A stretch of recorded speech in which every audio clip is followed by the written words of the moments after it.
Duar! Berita. Berita, teriak-teriak. Berita, banyak sekali berita. Hari ini kita agenda adalah Mark Marquez, Honda, Iya. John Mir, Honda, Honda. Mark Marquez. No, I'm joking. Agenda adalah pasti MotoGP, Moto2, Moto3 dan Superbike, Iya. Supersport. Iya. Kalau mau tidur, ngantuk, nonton Super Sport atau Superbike kemarin cocok banget langsung tidur kamu. Well, to be honest, saya mau mulai dengan pertanyaan yang kebanyakan orang lakukan di Instagram saya. Kenapa? Ada apa dengan Honda dan Yamaha? Apa yang terjadi dengan mereka? Kenapa tiba-tiba mereka itu semuanya di depan di track India? Jawabnya sebetulnya gampang sekali. Nomor satu, track baru. Nggak ada yang tahu datanya. Nggak ada yang tahu datanya. Dan di situ pembalap-pembalap yang punya skill super ada di di depan situ. semua. Nomor satu. Oke lah, kalau kalian bisa lihat, tapi Ducati di depan. Ya, Ducati pasti di depan. Kenapa? 8 motor. Dia lebih cepat collect data daripada yang lain. Betul, itu yang udah gua bilang. Tetapi di depan ada Martin, juara dunia. Pecco Bagnaia, oke jatuh tapi di sprint dia kedua juara dunia. Nanti aku kasih tahu kenapa aku nggak mention Bezzecchi ya. Ada Marc Marquez, ada Joan Mir, ada Quartararo, ada Brad Binder. Itu semuanya apa? Juara dunia semua. Itu juara dunia semua. Artinya apa? Talenta dari orang itu di track di mana data nggak ada, di mana perlu skill, di mana motor nggak bisa di setup 100%, seperti Pecco lihat sendiri punya banyak masalah dengan motornya. Skillnya pembalap yang masih punya talenta itu keluar semua. Jadi kamu modal talenta. Ya, kamu bisa bilang sama saya, oke, tapi Bezzecchi nggak pernah juara dunia. Betul. Tapi Bezzecchi punya kelebihan dari dulu. Cepat beradaptasi. Dan belajar tracknya. Dan kalau kita analisa apa yang lakukan Bezzecchi kemarin, dalam weekend kemarin, extraordinary. Extraordinary. Oh iya. Dia punya riding style dari Bezzecchi itu mirip sekali dengan Casey Stoner kalau kamu lihat. Cara membawa motornya, dia langsung cari apex untuk secepat mungkin lurusin motor dan pakai power Ducati untuk keluar. Dan dia menang dengan hampir 9 second di depan. Artinya apa? Bye-bye, ciao-ciao, gak ada yang lihat lagi. Kalau Bezzecchi lagi on fire bro, kita saksikan Bezzecchi dari zaman dulu kalau kamu ingat. Dia setiap kali punya feeling, setiap kali ketemu setupnya yang luar biasa, dia selalu kabur dan jauh. Pernah beberapa kali tahun ini juga, setiap kali Bezzecchi menangnya jauh. Karena Bezzecchi memang dia nggak peduli apapun, apa yang terjadi di belakang. Dia pokoknya dari lap 1 sama lap terakhir, pace-nya dan speed-nya sama aja. Dan tahu nggak, guys, aku harus kasih tahu sama kalian. Dia selalu bilang sama Matteo Flamini atau sama timnya dia, jangan sampai saya lagi leading jauh-jauh, kamu keluarin saya board dengan tulisannya manage, slow down, yang lainnya jauh. Bubar semua. Karena aku nggak mau tahu. Karena aku lagi fokus. Malah, aku kasih tahu sama kalian, kalau pembalap lagi full throttle dan kamu suruh dia memanage dan turun, bisa aja bikin kesalahan. Hilang konsentrasi pasti. Karena hilang konsentrasi, karena hilang fokus, dan sering sekali terjadi kayak begitu ya. Jadi jawabnya saya balik lagi kepada Honda dan Yamaha, ya extraordinary. Bukan karena motor tiba-tiba jadi bagus. Pembalapnya memang karena bagus pembalapnya memang bagus banget. Dan kita bicara Quartararo, juara dunia. Kita bicara Morbidelli bro, dia start dari P14 di race, dia sampai naik P7. Iya, dia juara dunia. Juara dunia, ya jadinya pembalap yang bertalenta semua. Brad Binder, of course, Brad Binder dengan kesulitan KTM kemarin, karena kalau kita copot Brad Binder dari MotoGP dari hasil kemarin di India ya kacau balau. Ya jadi pembalap bertalenta keluar semua. Sekarang kalau kamu tanya sama saya, oh Honda udah sembuh atau ya belum? Belum. Dan akan kelihatan juga di Motegi. Di mana mungkin tapi Marc Marquez karena di kandang sendiri, di rumahnya Honda sendiri dan dia udah pernah juara 2 kali di Motegi ya. Jangan salah. 2017 yang juara sebetulnya Dovizioso. 2018 Marc Marquez. 2019 Marc Marquez. Marc Marquez kan. Dan 2022 Pole position. no, yang 22 yang juara kan Jack Miller Ya, dengan tapi Ducati. dia Jadi start bagus banget pole. ya, jadinya apa namanya bisa aja terjadi karena meskipun Marquez bikin statement yang very controversial, terus tiap weekend ada controversial, apa namanya Marc Marquez bisa aja dia perform di Motegi, apalagi kalau kondisi basah. Karena kamu tahu sendiri cuaca di Motegi itu gampang sekali untuk berubah. Kemarin sih waktu Formula 1 itu luar biasa di Jepang, tapi you know Jepang. Bisa aja dingin, bisa aja tiba-tiba berubah cuaca, bisa aja hujan, bisa aja panas sekali. Kenapa kontroversial? Kita balik lagi ke Marc Marquez, statement dari dia sendiri. Kemarin juga kontroversial. Dia bilang bahwa sebelum ke India, dia bilang bahwa dia akan announce keputusan dia. Karena dia bilang, aku sudah ambil keputusan. Ini interesting banget topik ini. Aku akan umumkan di Motegi. Kalau misalnya keputusan dia adalah di Motegi, menurut saya tanda tanya besar, nanti saya kasih tahu kan. Abis race selesai di India dia bilang, umumkan saya nggak akan di Motegi. Abis Motegi. Iyalah. Masa kalau karena menurut saya tidak akan terjadi. Kalau kamu mau tinggal Honda, masa kamu umumkan itu di rumah, di kandangnya sendiri? Coba bayangin aja. Kalau Marc Marquez berpisah dari Honda di Motegi, itu fatal bro. Itu kandangnya Honda. Itu kan pride-nya orang Jepang. Lo tinggalin kita di kandang kita. It's not nice. Malah lebih nggak sopan ya? It's not sopan. Tidak, tinggalin aja udah nggak sopan menurut saya. Apalagi, tidak. Aku ada dua versi ini. Aku bisa mengerti pembalapnya. Tapi dari satu sisi, kenapa dia belum ambil? Dia putusannya udah ambil sebetulnya. Iya. Dia tuh maunya di Gresini. Itu kemauan dia adalah di Gresini. Tapi cara paling elegan. Apakah Honda lepaskan dia? Kita belum tahu. Karena Honda ada kontrak bro. Dan kontrak itu adalah kalau misalnya ada penalti, saya rasa Marquez nggak ada masalah untuk cari duit sponsor untuk bayar penalti itu gampang sekali. Tetapi gini, pertanyaan saya ini adalah sesuatu yang saya nggak ngerti. Kenapa Carmelo Ezpeleta tidak mau dikasih slot satu lagi di MotoGP kepada KTM untuk tahun depan untuk bangunin Dream Team supaya apa namanya Marquez bisa turun dengan Pedro Acosta, karena dia nggak mau supaya Honda tersinggung. Dia nggak mau supaya Honda tiba-tiba misalnya berhenti di MotoGP. Ya dia penting sekali ya Honda untuk Carmelo. Karena kalau kita tahu sejarah Honda, tahu sejarah MotoGP dari zaman dulu, Honda adalah salah satu pabrikan yang paling sukses dan pabrikan paling berdominan dan dia punya suara. Iya. Iya kan? Saya kenapa Carmelo Ezpeleta kasih stop kepada KTM dan sekarang ini kasih green light kepada Marquez untuk pergi ke Gresini? Nggak masuk akal. Nggak masuk akal bro. Dan satu lagi, apa namanya? Kenapa tiba-tiba weekend kemarin atau sebelum weekend kemarin udah di-announce bahwa Franco Morbidelli udah tanda tangan dengan Pramac? Ini ceritanya. Sebetulnya itu Pramac mau Marc Marquez. Iya. Tetapi Ducati bilang tidak. Jangan di Pramac, gak boleh. Kenapa? Marquez maunya cuma 1 tahun kontrak. Oke? Kalau 1 tahun kontrak, Ducati gak setuju dong bro. Kenapa? 1 tahun kontrak, abis itu caw-caw semuanya aku pergi ke KTM.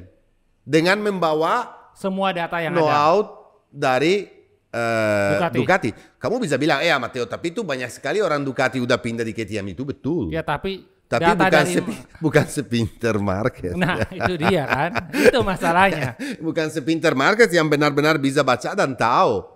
Hati-hati, itu bahaya sekali. Kenapa di Gresini ya?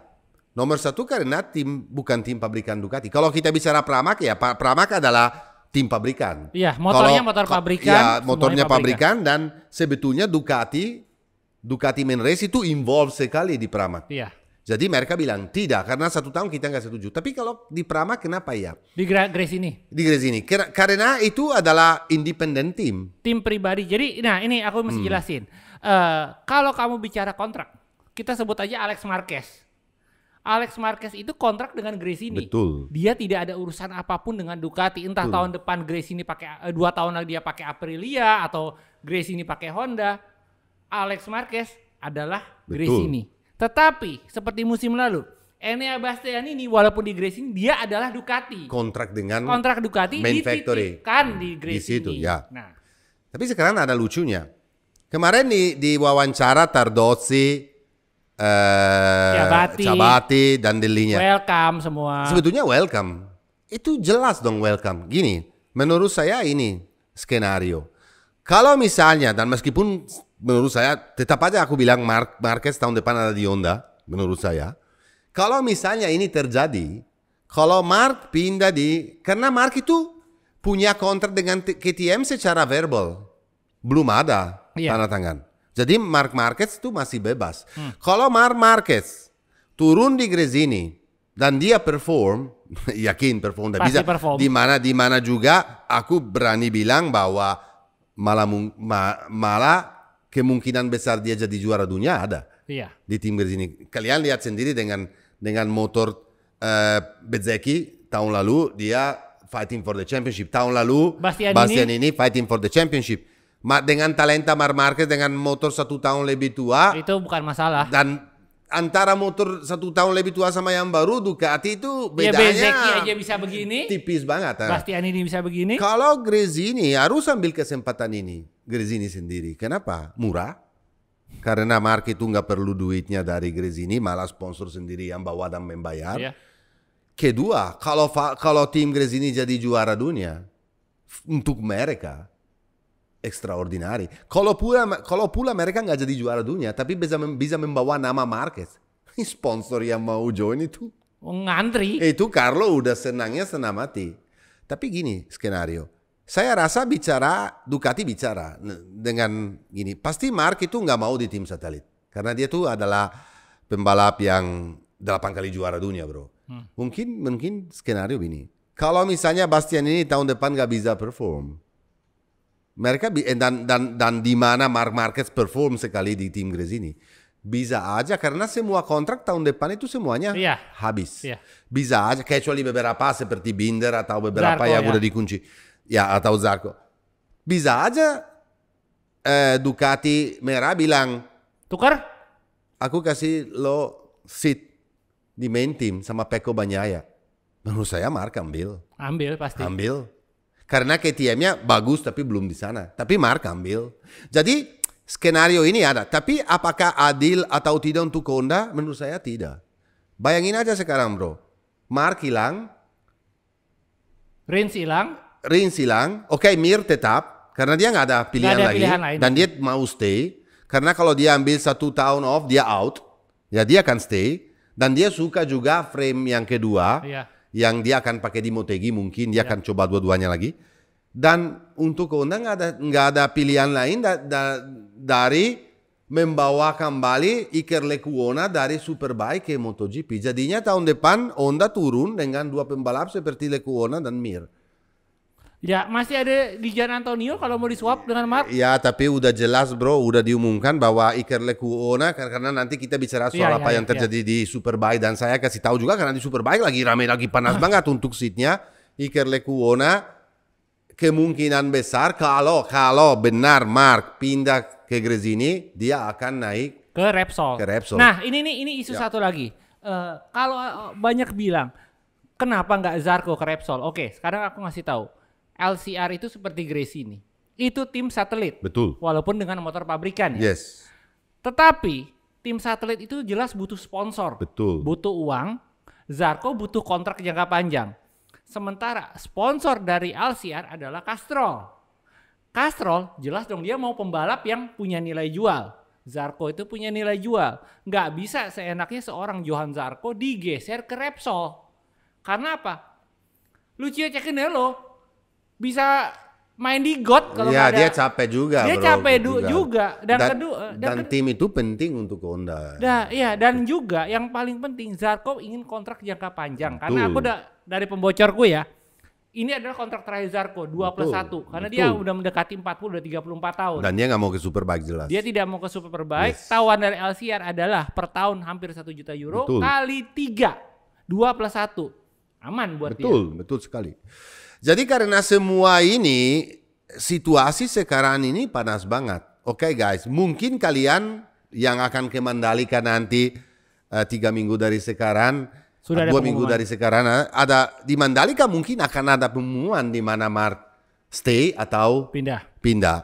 Dan mungkin kalian beruntung karena itu pasti di Mandalika rame banget. Ya pastilah. Pasti ya. Kita sendiri kan akan ke sana dan untuk saksikan apa ini, apalagi kita Gresini. Iya kita Gresini. Jadi kalau kita ngarep ya jelas kita gaji naik tahun depan. Kalau Mar pindah untuk kita semua juga baik. Iya kita untuk baik. Saya bilang, tapi saya tetap nggak setuju bro. As a gentleman, me as a person. Azas keadilan. Ya itu Mark seharusnya selesai kontrak. Tapi aku juga dari satu sisi mengerti Mark. Kenapa? Aku udah umur 30 loh. Iya udah 30 ya. Makin lama makin bagus ini pembalapnya. Makin strong dan makin muda. Apalagi Pedro Acosta mau naik. Dia juga udah mulai panik. Ya dia mau bilang. Dia bilang kesempatan saya untuk jadi juara dunia makin tipis. Dan dia tahu bahwa kalau dia stay 1 tahun lagi di Honda, itu membuang 1 tahun lagi. Karena tidak mungkin Honda akan langsung kompetitif dalam Gak bisa. setahun. Meskipun mereka lagi kerja keras sekali dan mereka lakukan investment berat. Aku lihat waktu mereka testing di Misano itu luar biasa, full force. Insinyur baru juga ada, motor juga, frame-nya baru, semuanya mereka usahakan. Lagi kerja keras sekali. Tapi kalau dengan caranya begini aja, oke lah mungkin tahun depan Honda akan dapat konsesi. Ya karena itu Gigi Dall'Igna udah express himself about that. Dia bilang, oke lah kalau saya setuju juga kalau misalnya adalah salah satu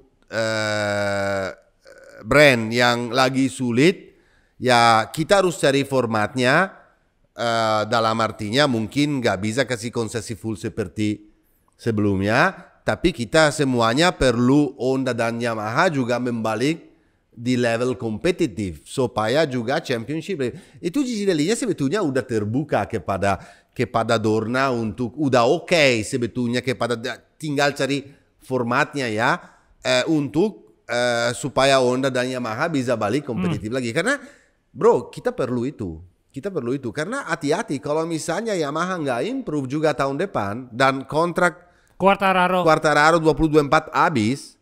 Quartararo juga pindah dari Yamaha. Sementara Morbidelli udah out. Morbidelli harus berterima kasih dengan Tuhan bahwa Lin Jarvis keluarin ngasih dia ya. Sekarang tahun depan bayangin aja bro, dia dapat factory bike dengan factory team dengan wow ya. Jadi semuanya ini kita harus sabar dan menganalisa dengan bijaksana karena aku mengerti dari sisi Mark tapi aku juga lebih mengerti dari sisi Honda. Man, we have been always there for you ya. Kita selalu ada di situ dan sekarang kamu tinggal. Yang kita sekarang kalau tinggal ambil siapa? Kecuali mereka gila dan ambil keputusan untuk langsung ambil satu pembalap dari Moto2 tapi Masalahnya pembalap Moto2 aja mau naik ke Honda aja gak mau. Ya, belum tentu bro. Saya rasa kalau misalnya Arbolino, aku udah bicara sama Pernat. Dia bilang kalau Pernat bilang enggak kalau Honda mentawar, oke lah Arbolino sekarang udah tanda tangan dengan Mark VDS untuk tahun depan lagi. Tetapi kalau tiba-tiba Honda memanggil, aku rasa ya oke. Kenapa enggak? What does he has to lose? Artinya gini, Honda pasti kerja keras sekali untuk membuat motor. Pastilah, nggak mungkin Honda diam. Ya, mungkin tahun depan nggak langsung perform, tapi akan membaik. Dan Arbolino juga perlu waktu as a rookie.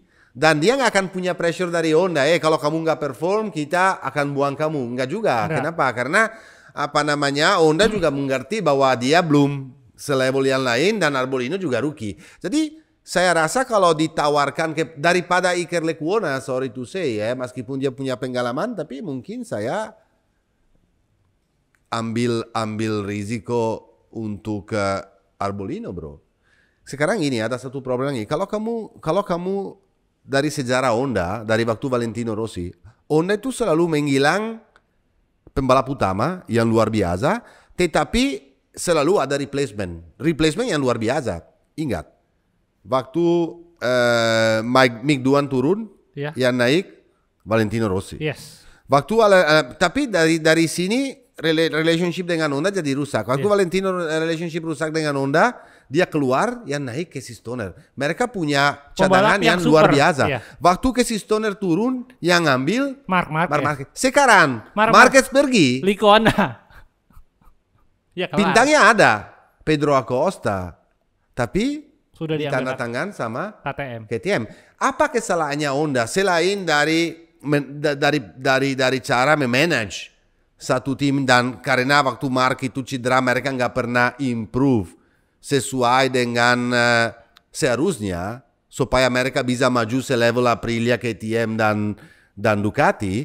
Mereka juga nggak investasi di pembalap muda. Ya kita udah pernah bahas zaman.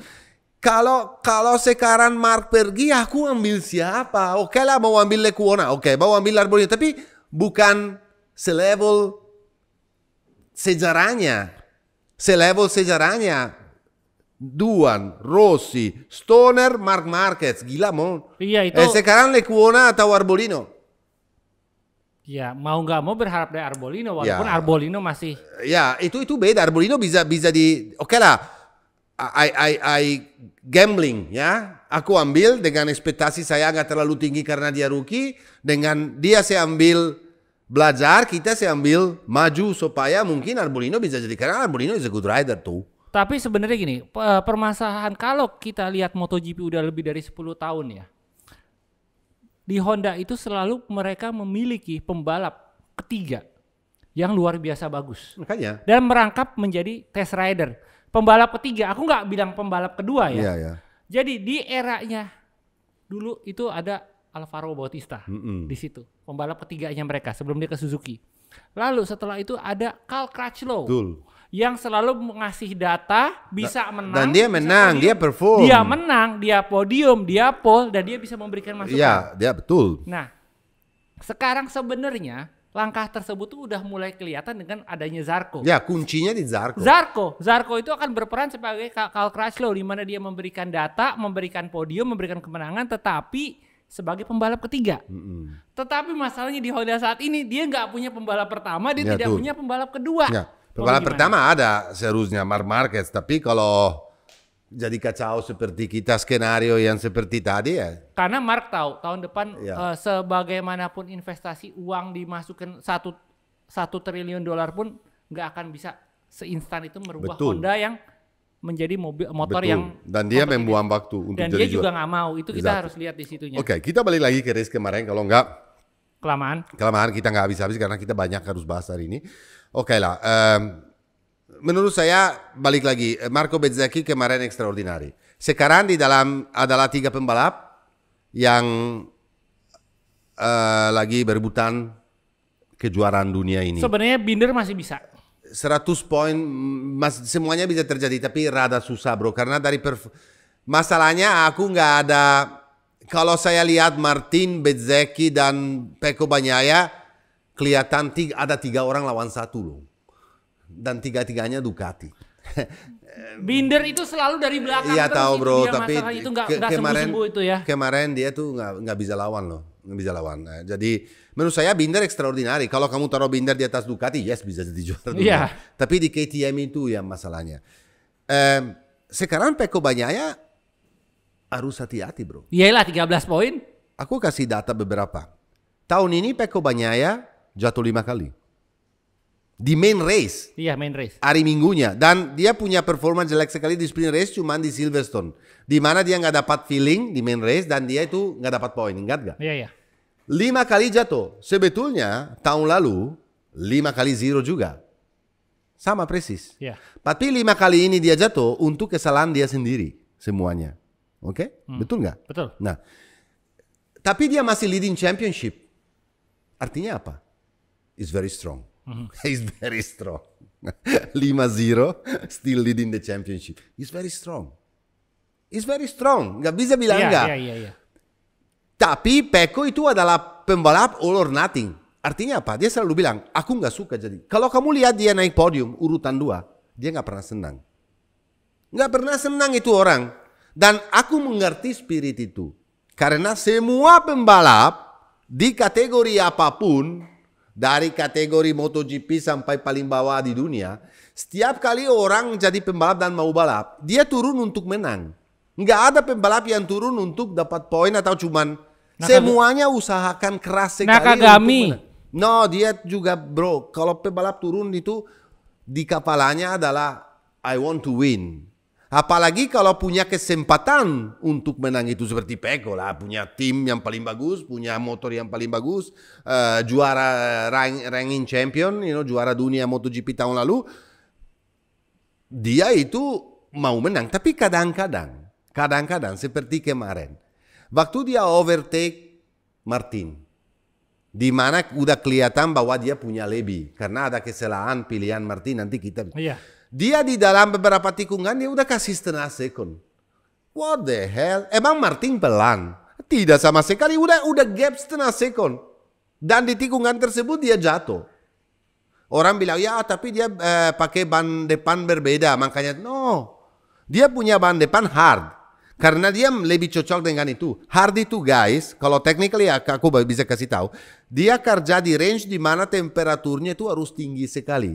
Dan kemarin di India temperaturnya 20 derajat di atas seharusnya. Jadinya nggak ada masalah dengan banyak. Tetapi karena dia too late break. Nge-push. Waktu dia slide di dalam tikungan. Dia sliding. Waktu motornya slide dan balik lagi lurus.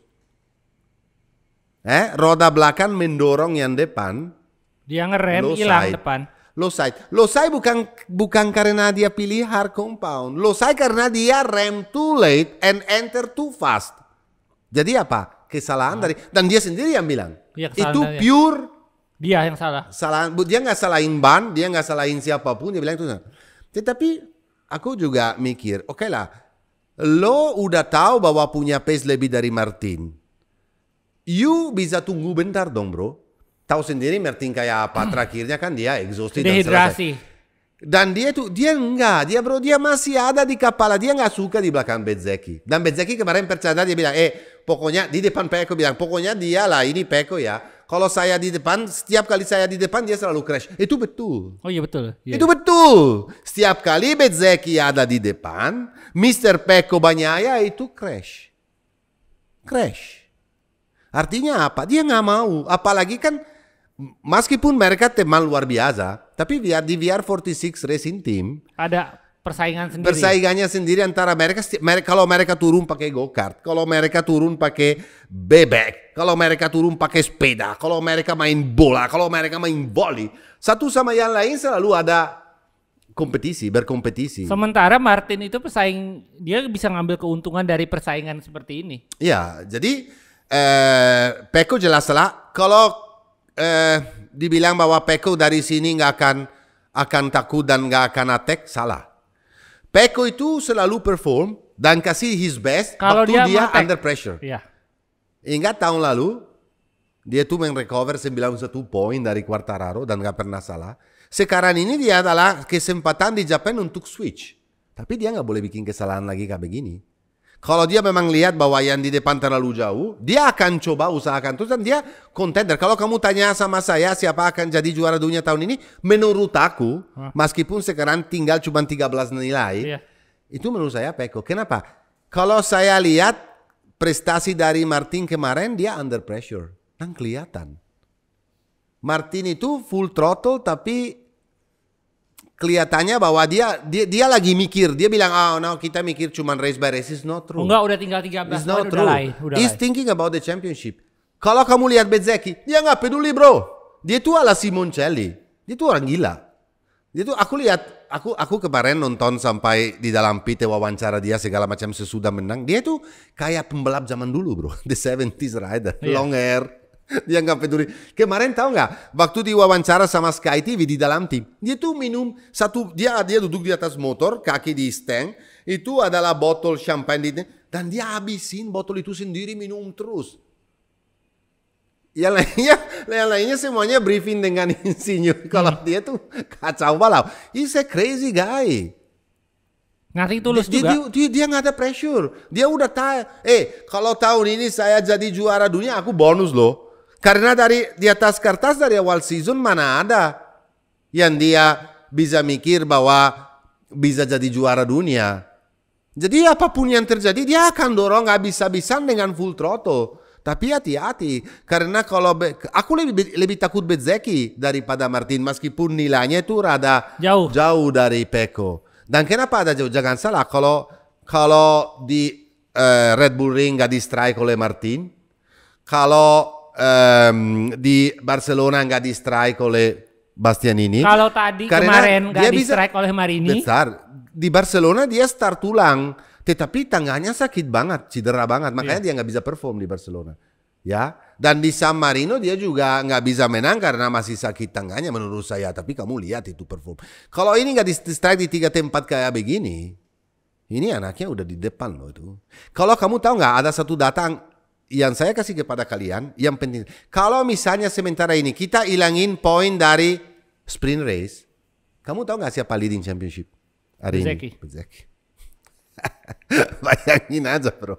Kalau kamu hilangin poin dari sprint race, misalnya kita push sprint race dari race 1 sampai hari ini, dan kita hitung cuman poin dari main race, Bezzecchi hari ini leading the championship. Karena sprint race ini sendiri angkanya cukup menarik ya. Karena kalau umpamanya dihilangkan sprint race, salah satu pembalap yang juga leading juga adalah Zarco. Itu jelek sekali di sprint race. Lalu satu lagi Espargaro. Alex Espargaro itu juga jelek di sprint race. Jadi sprint race itu menentukan tapi nggak menentukan. Saya yakin karena sekarang kan sering sekali pembalap juga berkumpul untuk kasih suara kepada manajemen untuk mengganti format ini. Aku yakin bahwa tahun depan mungkin sprint race masih ada, tapi nggak di semua race menurut saya yang paling pantas. Mungkin 10 race dipilih untuk ada sprint race dan yang lainnya tidak. Supaya bisa jadi lebih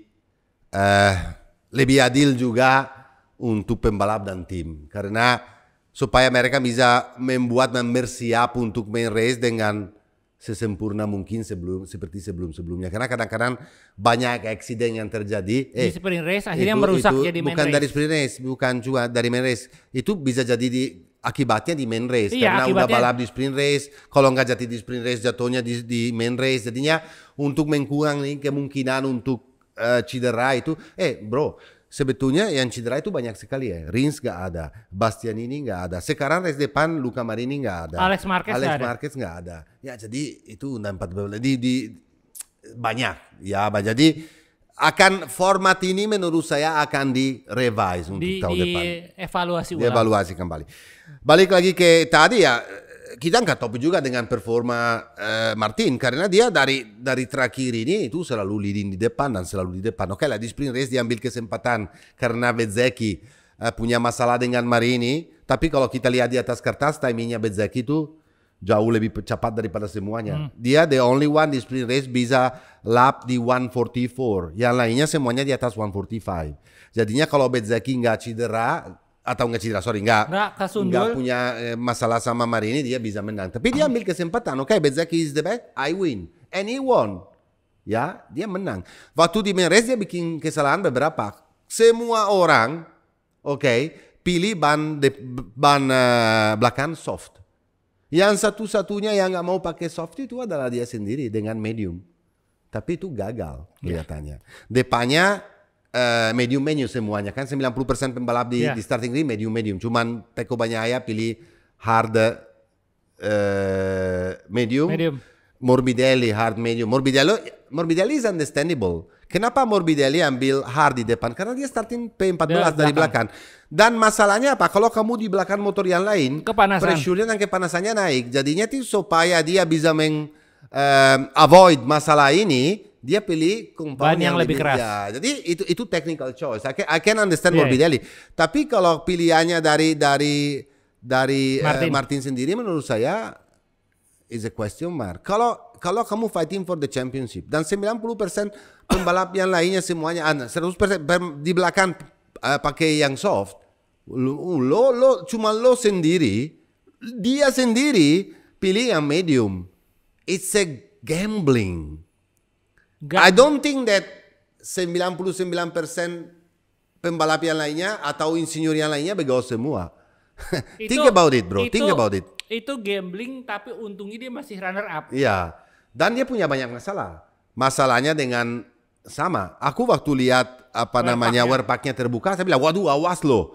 Ntar dikasih penalti juga kan. Waktu itu kan kasih penalti ke Quartararo. Tapi dia bagus banget, bro. Dia lagi balap 200 km per jam masih bisa main untuk naikin resleting. Fantastic. Tapi kenapa dia sendiri yang selesai race dengan kondisi yang dehidratasi total? Kamu tahu nggak dia? Maksain segala macam. No. Ternyata kalian nggak ada yang tahu di rumah. Dia nggak pakai camelback. Oh iya ya, dia nggak ada. Dia nggak ada ininya. Kamu lihat nggak? Dia nggak minum. Ya pasti. Yang lainnya semuanya minum. Bukannya lainnya Superman dan dia tidak. Dan dia nggak pakai jaket pendingin. Ya, dia udah salah ban. Salah bannya itu saya rasa bahwa kalau bedanya, technically kita bicara, bedanya antara soft sama medium, bukan bikin kamu capek sekali dan lawan. Dia itu setupnya yang mungkin probably salah. Setupnya motornya jadi liar sekali. Dia melawan motornya untuk mendapat hasilnya dan selain itu nggak bisa minum. Dan selain itu bisa hilang konsentrasi karena warpacknya kebuka. Dan dia nggak pakai pendingin. Iya. Semua pembalap kalau kamu lihat pakai rompi kan. Itu ada rompi pendingin. Dia nggak pakai juga. Jadi itu kesalahannya dari dia sendiri. Nggak ada air. Selain itu kesalahannya dari manajemen dia dong. Masa tim segala macam manajer nggak kasih, hello harus. Kamu harus bawa air. Kamu harus punya. Kalau nggak mau minum, nggak minum. Tapi kalau kamu perlu minum, at least paling minimal ada di situ. Ngerti nggak, bro? Jadi itu kesalahan besar sekali. Itu benar-benar hoki sih dia bisa runner up. Ya, oke. Tapi now the championship is fantastic. We are happy. I'm happy. Kalau Ducati is happy. Ducati itu mau menang. Oke lah. Kalau main team always want to be the winner ya. Tapi kalau Paolo Ciabatti atau Gigi Dell'Igna atau juga Davide Tardozzi, oke lah kalau Pecco nggak menang, yang menang Bezzecchi atau yang menang Martinator, itu yang penting untuk dia adalah juara dunia. Sekarang aku tambahin, kalau umpamanya tahun lalu kenapa Tardozzi sampai datang ke pedok Gresini segala macam? Itu ada kenapanya. Nah, musim lalu kontender sampai dengan seri Malaysia itu tidak cuma Pecco dan tidak cuma Bastianini. Ada Espargaro dengan Aprilia, ada Quartararo dengan Yamaha. Jadi mau nggak mau harus fokus di satu pembalap. Kalau mau Ducati, ya udah Pecco deh karena dia poin lebih baik. Kalau musim ini tidak ada Espargaro, tidak ada Quartararo. Jadi 3 pembalap ini bisa Mexican standoff bertiga ini. Buat Ducati nggak ada masalah. Nggak ada masalah. Meskipun mereka udah ada gosip, sekarang pasti mereka Tardozzi segala macam mendorong tim yang lainnya supaya nggak juara. Menurut saya tidak. Enggak. Karena kalau kita bicara Gigi itu gentleman, dia nggak peduli mau siapa yang jadi juara dunia. Dia kemarin di statement di wawancara sama Sky TV dia bilang yang harus menang yang paling bagus. Dan sudah sama-sama Ducati. Yang harus menang yang paling bagus. Antara mereka bertiga, meskipun menurut saya yang paling bagus antara mereka bertiga itu tetap masih Pecco Bagnaia. Karena aku lihat dalam kondisi juga kemarin, sebetulnya dia nggak ketemu setupnya yang seru, tapi dia ada speed loh, bro. Dia is fast. Tapi kalau aku pribadi, cuma data ini 5 race, 0 point, still leading the championship, udah. Tapi kalau aku sih masih berharap Martin biar ada kejutan ya. Iya, nggak apa-apa. Aku sebetulnya sih. Aku bikin survei. Kalau antara mereka, aku kalau harus pilih, aku lebih senang Bezzecchi karena Bezzecchi adalah pembalap yang nggak banyak alasan. I like pembalap nggak pernah komplain, pembalap nggak pernah. Pembalap satelit dengan motor tahun lalu. Dan pembalap rada ala Simoncelli, ala orang gila. I like the mentality. Dia pembalap ala Jack Miller kalau mau dilihat itu yang romantis yang zaman dulu ya. yang nggak banyak komplain ya, nggak kayak Alex Espargaro ya bro. Tapi yang menariknya itu banyak yang mendukung di Instagramku Stefan Bradl untuk menjadi juara dunia musim ini. Oke, itu ya Bun. Itu namanya semangat. Makanya kalau makan jangan ngutang melulu. Begitu jadinya. Satu lagi kita harus angkat topi sama Fabio Quartararo bro. Karena caranya membawa motornya kemarin at the very limit. Udah. Dia very limit. 120% ya. Dia itu braking, kalau kamu perhatiin dia di braking point dia selalu very limit sampai roda belakang naik kaki keluar, motornya liar sekali tapi dia usaha keras sekali. Oke lah, kalau Pecco nggak jatuh mungkin dia nggak naik podium, tetapi dia usahakan sampai terakhir bisa mentangkap Martin. Oke, Martin was dehydrated and whatever, tetapi kita chapeau lah. Chapeau dengan Marc Marquez karena di sprint race finally bisa naik podium kembali. Dan Marc, aku hitung loh kemarin. Dia itu waktu jatuh kehilangan 10 second. Dan waktu jatuh dia bisa naik lagi sampai posisi 9. Aku hitung waktunya. Kalau dia itu nggak jatuh, dia selesai dengan Martin dan waktunya selesai race sama persis dengan Martin dan Quartararo. Tapi bedanya, kalau Marc ada antara mereka berdua itu yang keluar menang, last lap, last fighting yang di depan keluar Marc Marquez. I can guarantee you, nggak mungkin Martin bisa overtake dari luar seperti dia lakukan kepada Fabio, di mana dia kaget juga. Kalau Marc di situ dia nggak kendor gas, bro. So, artinya jatuh semuanya atau jatuh semuanya ya, atau dia menang antara atau aku nggak tahu. Angkat topi sama Marc. Yang saya rada kecewa sebetulnya kemarin prestasi dari KTM. Bukan prestasi dari Brad Binder, jangan salah bro. Aku nggak kecewa dengan Bibi. Bibi luar biasa. Dan kalau bandera KTM masih di atas itu cuma gara-gara pembalap itu. Artinya apa? Pembalap itu punya kelebihan. Tapi kalau motornya kamu lihat prestasi dari gas-gas sendiri parah sekali. Prestasi dari Jack Miller, saya nggak tahu apa yang terjadi. Ini kayaknya isu bahwa dia digeser itu makin kelihatan loh kayaknya sih. Isu 10 bisa kali terjadi bahwa seperti kamu bilang di dalam udah ada gosip bahwa mau digeser, dia udah anaknya baru lahir juga, kemarin harus fly back ke Australia karena kelahiran anaknya. Dia pasti pusing juga. Balik lagi di situ, jadi pembalap ini udah lagi membawa motor nggak full fokus menurut saya. Dan prestasi dari KTM sama prestasi dari Aprilia kemarin sangat, saya pikir terbaliknya bahwa Aprilia karena gripnya berkurang kemarin sebetulnya karena track rada kotor dan gripnya berkurang, saya mikir bahwa Aprilia bisa perform. Ternyata Espargaro masalah mesin. Espargaro masalah mesinnya, kalau enggak dia mungkin podium bisa fight juga. Tetapi Vinales ke belakang dulu 2 kali ke 8 dan aku nggak lihat jauh bro. Masalahnya itu bukan you bisa aja selesai ke 8 kalau 2 atau 3 sekon, di dalam 2-3 sekon ada semua pembalap yang lain. Tapi kalau kamu selesai di posisi 8 dengan sekian sekon dan dia pun sempat ke belakang banget lagi. Ya makanya saya bilang Aprilia harus juga reset sedikit. Dan Alex Espargaro juga menurut saya kadang-kadang terlalu banyak komplain, terlalu sensitif dengan oke lah, aku mengerti safety penting sekali. Masa sampai gara-gara dia harus berhenti untuk, soalnya kalau start dari sini lebih bahaya karena di wawancara Miller sebelah saya nggak ngerti ini ridiculous, ngapain sih harus harus dikeringin starting line, padahal nggak ada masalahnya, pasti bisa start dengan no problem. Ya oke lah, mau lakukan itu ya lakukan, tapi menurut saya nggak ada masalah. Dan dia tuh marah-marah, dan dia waktu diwawancara juga bilang, wah kalau hujan kita nggak mau balap, bla bla bla bla, karena safety-nya nggak benar, karena temboknya terlalu dekat dan segala macam. It was a little bit too extreme.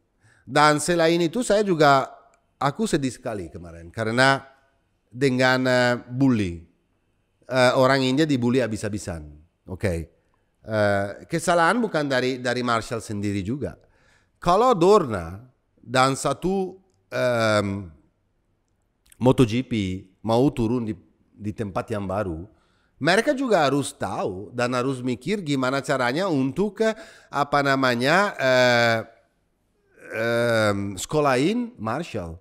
You know bro, di India itu that track itu udah selama 10 tahun itu nggak pernah dipakai juga. Karena kan terakhirnya kan dipakai sama Formula One 10 tahun yang lalu. Dan selain itu mereka balap tapi balapnya di India juga jarang sekali dan Marshall nggak punya know-how dan mereka bikin kesalahan, memang bikin kesalahan. Kemarin ada kesalahan dari Marshall, tapi dibully di media, di sosial media itu kayak, hey man, slow down a bit. Nah sekarang aku mesti jelasin. Aku nggak suka. Nih aku mesti jelasin kalian tentang India ya. Bagaimanapun India itu pertama yang mesti kalian lihat, mereka itu tidak punya kultur balap motor yang kuat. Itu betul. Nah, waktu kita setelah sekian lama, kalau kita bandingin dengan Mandalika, kok bisa secepat itu kita adaptasi? Kalian mesti ingat, pertama, kultur balap motor di Indonesia itu 10 kali lipat lebih kuat daripada India. Betul. Itu pertama. Dan MotoGP juga udah pernah. Dan MotoGP sudah pernah di Indonesia. Di Sentul dulu. Dia Sentul ya. Tahun 96. Ketiga, kita dekat dengan Malaysia. Jadi waktu kalian tahu nggak? Waktu di Mandalika pertama kali ada masalah dengan Marshall kita nggak ready, kita dengan mudahnya Malaysia. Betul. Pakcik bantuin. Ya. Akan langsung dibantu. India mau minta tolong sama siapa? Betul. Dan diledekin habis-habisan kemarin. Jangan begitu guys. Enggak. Mereka mau minta tolong sama siapa? Ya itu juga nggak adil. Menurut saya the track is beautiful. The track itu kata semua pembalap ini track layout itu paling bagus di dunia loh. Banyak sekali yang bilang begitu. Karena memang kalau kamu lihat ada uphill, ada downhill, ada changing of direction, different banking, semuanya ada di dalam track itu dan didesain oleh Herman Tilke, bukan sama orang bodoh ya. Herman Tilke itu yang bikin Mandalika dan cuma satu. Yang bikin banyak sekali di Eropa. Yang banyak, dia bikin 8 track loh. The new track generation almost semuanya dibikin oleh dia. Jadi oke lah, mungkin mereka nggak siap 100%, tapi saya rasa yang terjadi kemarin di India itu luar biasa dan beautiful. Oke, Marshall slow. Oke, banyak bandera kuning lama sekali di track karena mereka lama untuk bersihin. Aku tahu Brad Binder seharusnya start dari lebih depan karena kena banyak sekali yang kena. Aku ngerti, tapi kita kasih juga kesempatan dong untuk mereka untuk belajar dan betul. Dan untuk MotoGP juga untuk belajar dari situasi ini dong. Kalau cuman aku satu yang aku kritik keras. Cuma satu. Masalah imigrasi di India itu memang itu masalah kenapa dulu F1 sampai di cancel karena masalah imigrasi. Betul. Jadi dan ini tidak ada hubungannya dengan sirkuit. Ya, itu setuju saya. Itu masalah pariwisata mereka, departemen pariwisata mereka menurut aku itu sangat-sangat jelek. Itu aja. Kalau mau dari sirkuit kita mesti maklumin, tapi kalau imigrasi F1 pernah di cancel di situ karena imigrasi, masa keulang lagi? Betul itu sekali. Aku nggak bisa maafin. Itu saya setuju. Tetapi secara besar sirkuitnya beautiful, bukan the sirkuit sendiri is beautiful. Penontonnya yang datang kemarin dia gila bro. Gila, aku berinding itu berapa orang itu datang. Tolong guys, di Mandalika. Sorry to say ya, kalian paling senang MotoGP, fansnya berat, bisa semuanya jadi komentator MotoGP. Satu Indonesia ini komentator semua. Di Indonesia mungkin ada yang 270 juta orang yang tinggal, 50 juta orang follow MotoGP dan 50 juta orang itu semuanya komentator, tahu nggak? Tahu semuanya. Jadi mesti nonton di Mandalika, harus nonton. Kalian bagus. Aku angkat topi. Mau ambil posisi Matteo atau Satar satu hari, aku angkat topi 5 kali. Tetapi iya, dia nggak tahan ngadepin gue. Datang dong. Mau ke Mandalika. Mau ketemu datang kita ke Mandalika. Mensupport Indonesia kita untuk ini. Sirkuit boot, kita ramein ya. Ya, karena soal itu saya bro, tahun lalu sepi loh. Hari Sabtu, hari Jumat sepi. Sepi. Jadi tolong dong kita kalahin mereka. Ya, itu. Baru nanti bicara ya. Jadi saya rasa bahwa kalau garis besarnya di MotoGP kita udah selesai. Mengharap juga Bastian ini balik secepat mungkin. Oh, satu lagi. Saya lupa, sorry guys. Saya tadi mau bicara ini, sorry ya, faktor U. Kenapa juga Pecco ini terakhir ini, kalau kamu perhatikan itu sejak nggak ada Bastian ini di 5 race tersebut dia 5-5-nya jatuh. nggak ada pressure. Nggak ada pressure dari Bastianini, Iya. karena kalau ada Bastianini, Pecco lebih fokus. Karena memang mereka itu Di dalam, ya mereka nggak pernah akur. mereka, Mereka. kalau kamu perhatiin di 5 track di mana dia jatuh, kecuali Barcelona, tapi Bastianini Iya. jatuh juga. Di situ Pecco apa bagus. namanya? Pecco bagus. Dan satu lagi kekurangan dari Pecco, kalau nggak ada teammate-nya susah. Karena kalau mereka ada teammate-nya kan bisa kerjasama untuk mengganti atau mendiskusi soal sifatnya dari motor, di mana bisa improve dan segala macam. Tapi kalau kamu sendiri dalam tim sendiri, meskipun punya data dari pembalap yang lain, tapi beda bro. Jadi kita berharap bahwa untuk finale season ini Pecco nggak punya alasan dan bisa juga punya Bastianini as a teammate untuk apa namanya perform dan bisa jadi juara dunia lagi, meskipun saya nggak tahu kenapa punya perasaan bahwa juara dunia lagi tahun ini adalah Pecco Bagnaia. Nanti kita lihat Aku sih Marquez. kalau Matteo salah. Kita loncat sedikit ke Moto2 ya bro, karena Oke, kita sama aja. Acosta leading, Acosta kabur, dia touring. Acosta the best, Acosta the best. Acosta is makin the jauh. new rising star. Yes. Ini anaknya gila loh bro. Dia Dan- tuh tahun pertama di Moto3 Langsung juara dunia. Tahun pertama di Moto2, oke lah dia cedera motocross dan harus hilang lumayan lama, tetapi dia udah juara race di tahun pertama. Tahun ini berdominasi total. Apalagi sekarang ini untouchable. Udah hampir 40 dia poin. untouchable bro. No, is untouchable. 40 poin ini sebetulnya nggak banyak karena masih ada 7 race. Tapi masalahnya the confidence he give you, sama kayak Pecco ini orang kayaknya kalau nggak cedera ya, karena kamu tahu di balapan Apapun semua bisa bisa itu sesuatu yang aku nggak bisa prediksi. Tapi kalau nggak ada masalah, ini jadi juara dunia easy this year. Nggak mungkin karena ini benar rising star. Ini benar-benar rising Kalau star. kalian Ini mau benar-benar lihat proses rising star. yang baru-baru ngikutin MotoGP, kalau kalian lihat proses the next Rossi, the next Marquez, Ya ini. lihatlah Ini. Acosta. Ini Ini aja. persis seperti Marquez Persis seperti dulu, mereka. persis seperti Rossi. Persis. Kalau Marquez musim kedua Moto2 langsung Betul. juara dunia, Rossi Betul. musim kedua GP 250 juara dunia. Yes. Lihat Acosta. Ya, Ini ini dia. Dan pembalap KTM. Dan satu lagi kita angkat topik juga dengan Arbolino bro, karena Ya. dia start P7, dia harus belajar dan untuk start di posisi yang lebih bagus. Meskipun startnya dia 2 kali start kan Moto2 gara-gara strike dari Mr. Jeremy Alcoba dan dikasih 1 lap penalty, menurut saya terlalu sedikit. Karena dia strike. Dan udah tuh jatuh lagi-lagi long lap. Ya, dia strike 4 pembalap. Satunya cedera, adalah Vietti, Chantra, Ramirez dan Hada. Di strike bisa semuanya. Start ulang dari 18 lap jadi 12 lap. Start pertama Arbolino langsung ke 1. Start kedua dia ambil sedikit lebih waktu untuk kejar Pedro Acosta, tapi Pedro udah jauh. Dan kepintaran Pedro itu adalah mungkin Pedro punya speednya lebih, tetapi dia cuman jaga gapnya. Ya gapnya 3-4 second supaya dia bisa menang dengan sebetulnya menang dengan santai. Aku lihat dia membawa motornya itu nggak di limit sama maksa. sekali, nggak maksa sama sekali. Oh Jadi, ya, update. selesai satu lagi kita angkat topik juga sama finally back to the podium for the American guy. Iya, udah lama banget. Joe Roberts yang tahun depan akan pindah ke American team. Ya dan OnlyFans American Team. Saya ulang lagi, ya. OnlyFans American Team. ya jadi sayang sekali Vietti kemarin cedera karena dia adalah salah satu pembalap yang punya speed kemarin juga. Vietti adalah pembalap yang seperti sebelumnya saya kemarin pada semua media Indonesia atau sosial media sibuk mewawancara bahwa Vietti udah tanda tangan dengan Aki Ajo, tapi jauh sebelumnya saya udah bilang ke kalian bahwa Vietti udah tanda tangan dengan Aki Ajo dan tahun depan menurut saya adalah calon juara dunia karena Vietti talenta masih ada. Timnya kayak Aki Ajo berkombinasi jadi Dan sangat scary bro. satu Sangat lagi scary. Alcoba tahun depan udah nggak di Grace ini.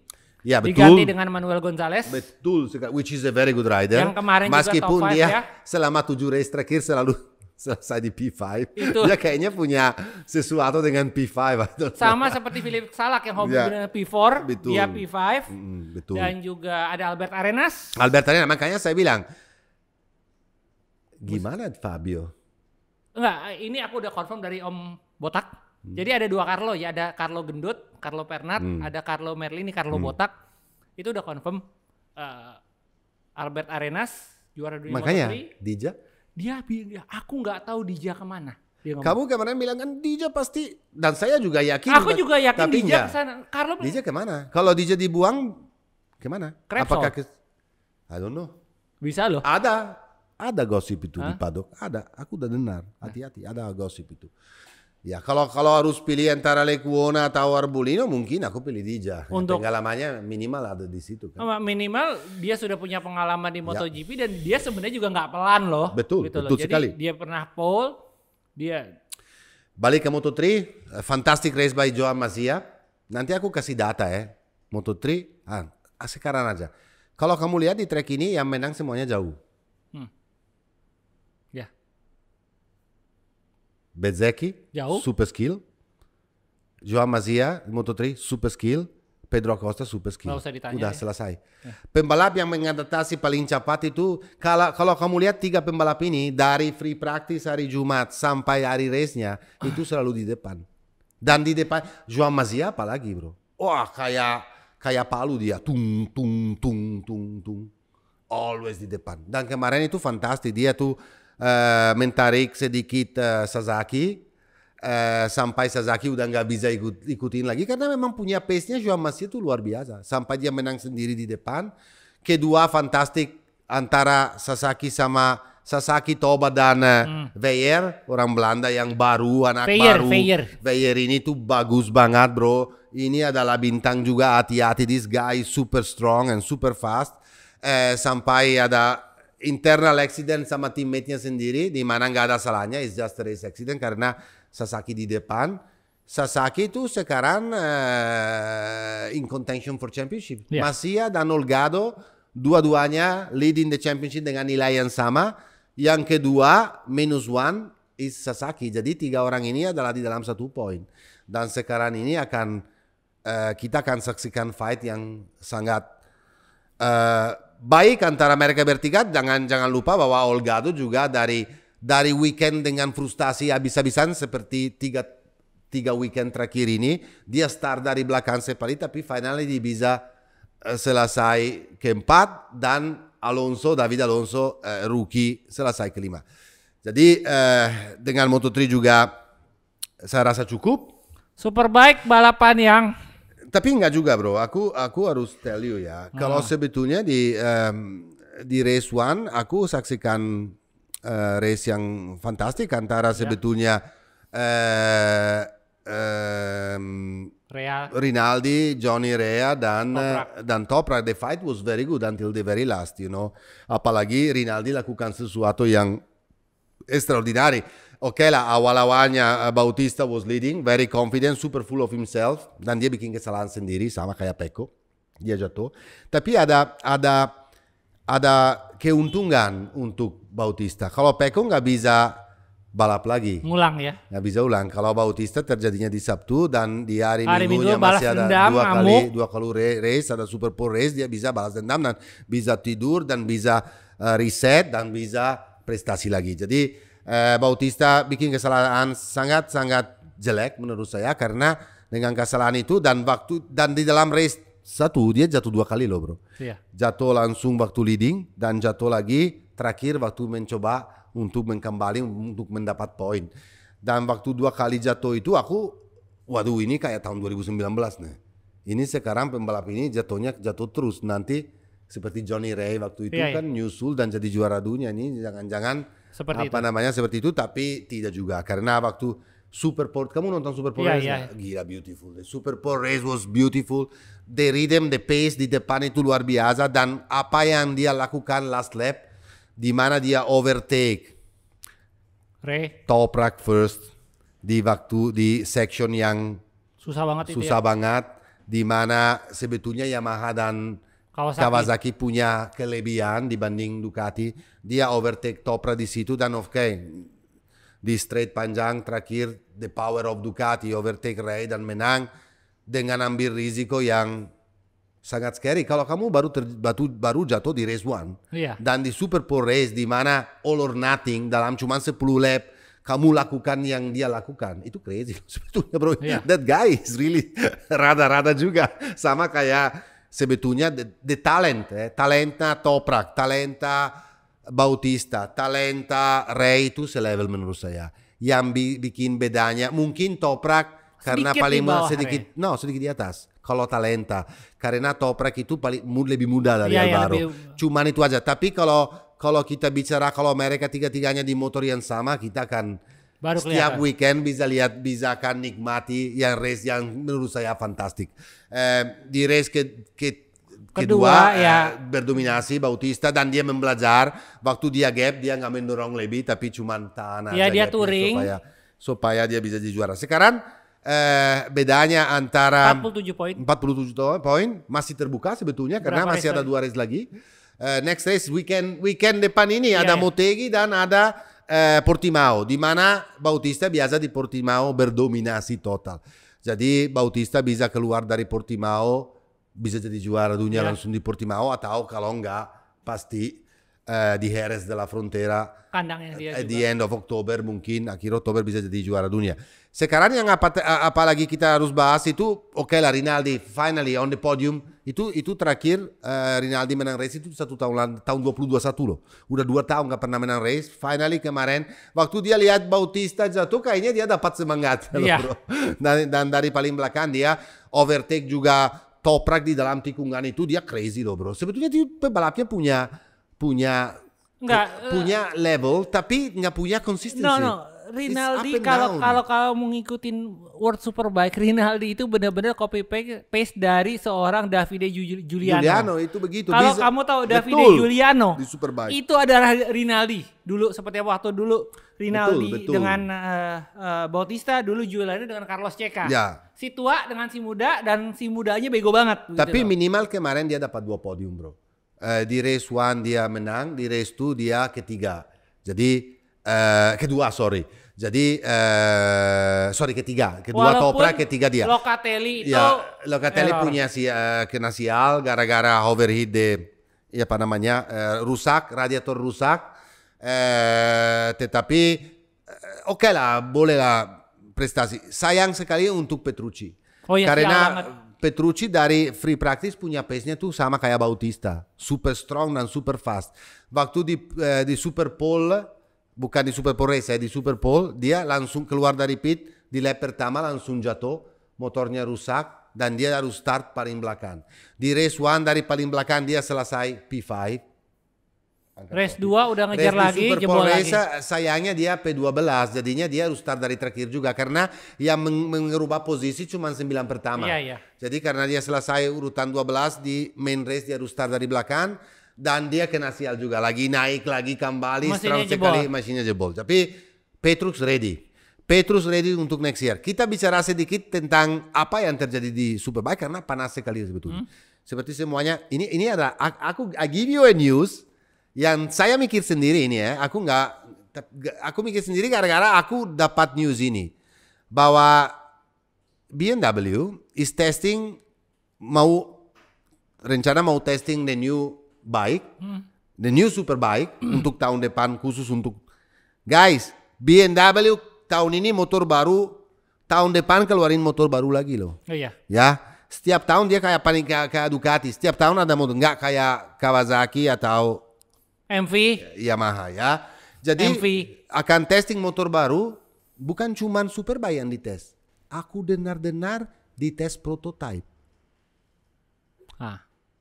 Prototype. Mereka udah bikin prototype.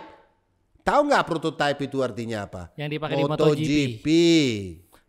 Dan sekarang saya mengerti kenapa Toprak ambil keputusan ke BMW. Untuk BMW karena mungkin nanti tahun 2025 atau 2026 BMW akan turunin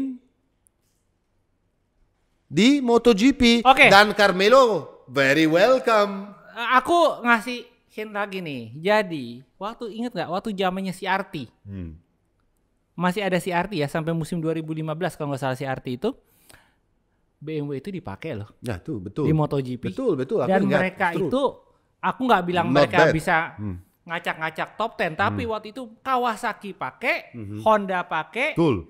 Kawasaki pakai juga. Pakai ya. BMW itu pakai. Aprilia CRT dengan Alex Espargaro. Ya.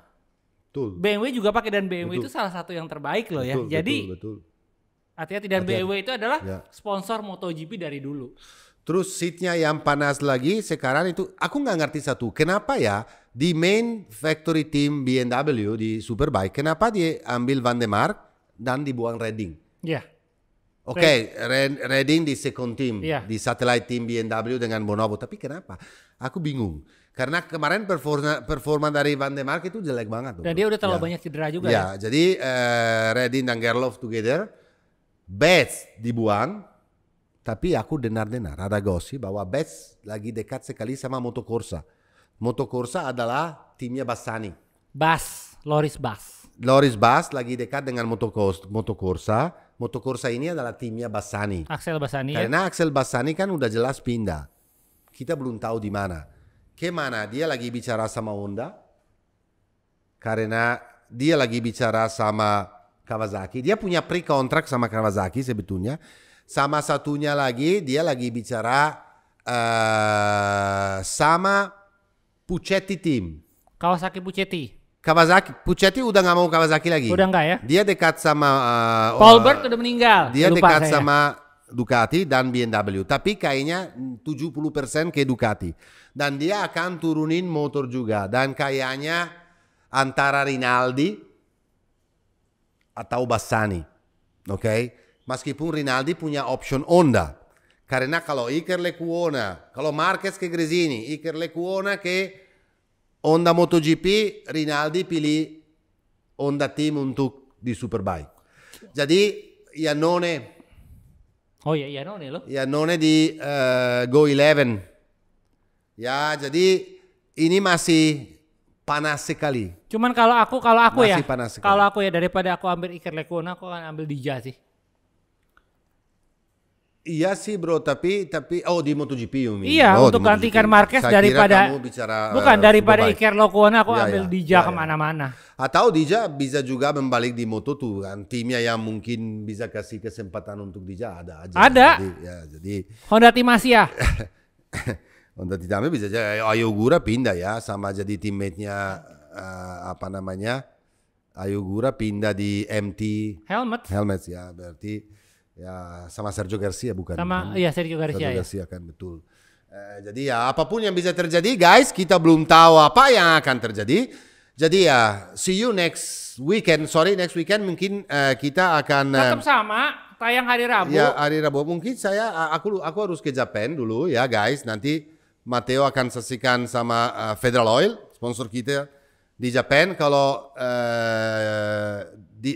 Satar akan datang di Mandalika. Aku akan di Mandalika. Karena dia sibuk nggak bisa ke Japan. Jadi nanti waktu baru kayaknya aku balik dari Japan mendarat jam 7 pagi. Jadi mudah-mudahan hari Rabu kita tetap gas. Oke. Ini WSS ini ada balapan paling absurd. Kenapa gue bilang paling absurd? Di situ ada Ducati 1000 cc 2 silinder, ada Yamaha 4 silinder 600 cc. All bike. Ada Triumph dengan 700 sekian cc-nya. Ada MV Agusta dengan 800 cc. Jadi ini balapan kalau ada Kawasaki dengan 6 silinder, 4 silinder 6 silinder ya, makanya jadi ini gimana ya? Ya gini bro, aku dengar gosip bahwa ada beberapa tim di Supersport lagi naksir sama MV Agusta. Jadi kayaknya tahun depan itu bisa tim utama pasti ada. Tapi akan ada tim lagi yang berbeda, kita belum tahu siapa, akan turun dengan MV Agusta. Artinya apa? Kalau kamu lihat speednya dan hasilnya tuh sebetulnya tuh not bad at all. Enggak, sebenarnya gini. Itu fast loh, itu fast. Kalau kamu very tahu fast. nih, ini aku paling malas muji MV Agusta, tapi ini harus aku puji ya. Mereka itu turun di Moto2 sampai dengan musim kemarin 2022. Mereka menggunakan rangka super sport loh. Betul. Rangka super sport ditaruh di Moto2. Betul. Dan mereka masih bisa perform, dapat poin ya, dapat poin. Dulu sempat top 5, top 6. Dia tuh performa luar biasa. Cuman mereka nggak pernah dapat pembalap yang konsisten. Tapi Schroeter sama Bahatin tuh bagus. Bahatin hati-hati loh. Bahatin hati-hati adalah calon juara dunia tahun depan ya. Hati-hati Bahatin karena gini, Bulega berdominasi kemarin. Di Super Pole waktu kualifikasi berdominasi, di free practice berdominasi, dia menang race 1 dan race 2 berdominasi, dan dia leading championship jauh sekali dengan 87 nilai di atas Manzi. Sekarang tinggal cuma satu podium, race depan dia udah selesai, matematik selesai, juara dunia, dan pasti dia akan jadi juara dunia. Dia udah dikontrak dengan tim Aruba untuk naik di Superbike tahun depan, dan menurut saya siapapun batin ini adalah calon juara dunia untuk tahun lalu, karena saya lihat dia punya skill, dan jangan lupa dia adalah di grupnya di grupnya Sofoglu, keluarga Sofoglu, pamannya dia sendiri, di mana ada Toprak, di mana ada Kenan, di mana ada semua pembalap Denis Oncu dan yang lain, semua pembalap Turki adalah di situ, dan aku lihat di braking very strong, waktu dia di kualifikasi juga very strong. Jadi saya rasa dia adalah salah satu calon juara dunia untuk tahun depan. Jadi aku nggak akan heran kalau MV Agusta peminatnya banyak, cuman mereka dunia, ya nggak punya pembalap konsisten. Oke. Jadi sekarang kita quiz dulu. Oke. Giveaway dulu. Pokoknya giveaway-nya sekarang aku bikin giveaway super menarik. Kamu akan dapat 2 topi dari Riding Style. Ini topi asli yang dipakai oleh Dija Alex Marquez. Made in Indonesia original. Iya, jadi percaya atau enggak seluruh tim Gresini itu bajunya dari Indonesia loh. Jadi artinya apa guys? Kalau kamu mau yang ori itu harus made in Indonesia. Kalau ada made in Thailand itu udah KW. Atau buatan Itali pun KW. Bikinan Itali KW, bikinan Bandung, bikinan Kang Teddy. Nah ini baru asli. Ya. Pertanyaannya gampang banget. Siapa pendamping Alex Marquez musim depan? Oke, siapa pendamping Alex Marquez di MotoGP musim depan? Oke, itu aja. Dadah. Bye.